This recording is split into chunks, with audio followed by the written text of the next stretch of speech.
fédération, et on les en remercie, la fédération Escolim, qui regroupe les enseignements immersifs organisés en Bretagne, au Pays Basque, en Catalogne, en Occitanie et en Alsace, ont tenu leur assemblée générale annuelle ici à Bigouille, à l'invitation de Scolagours, président d'ISEC, et de la mairie de Bigouille, représenté ici par son maire, Jean-Charles Camillois. Donc, cette réunion nous a permis de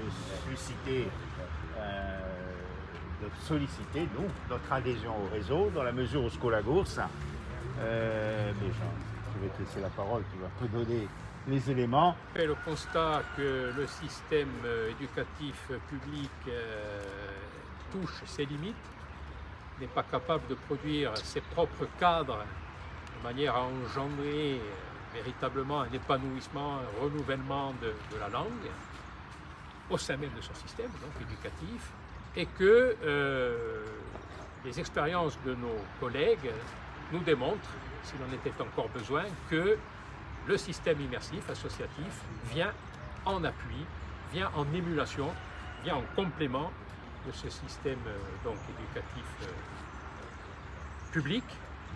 Et fort de leur expérience, nous nous inscrivons dans cette dynamique. Super content d'être reçu en Corse, et on est encore plus content de savoir que l'enseignement immersif va se développer en Corse aussi. L'enseignement immersif, c'est ce dont on a besoin en fait pour former des locuteurs.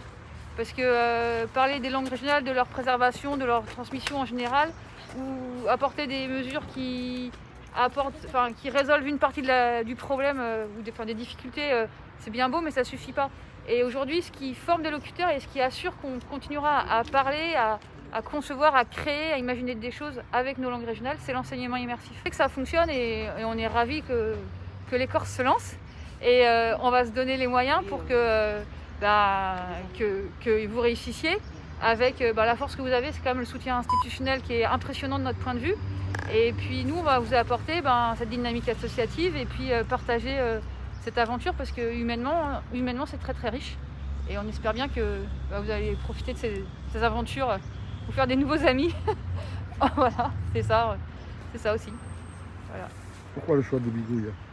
Le Bigouille, ils nous ont invités. Donc en fait, au départ, hier soir, on a eu des petites séances de prononciation parce qu'on n'était pas au fait. Mais on est bien content. Donc on ne connaissait pas, mais on a compris que c'est parce que l'équipe municipale de Bigouille a un projet avec l'association Scolagours. Et ce qu'on sait, c'est que pour que ça fonctionne, l'enseignement immersif, le partenariat entre les associations et les collectivités locales est essentiel. Et donc on va préparer dans les meilleures conditions la création d'un site de ce type sur Bastia. L'apprentissage des langues régionales est absolument essentiel, mais il ne faut pas oublier que l'objectif de cet apprentissage, c'est de créer des locuteurs à la fin. Et on le sait, sur les systèmes bilingues, on n'arrive pas à suffisamment de création de locuteurs pour sauver une langue. On a besoin d'aller plus loin,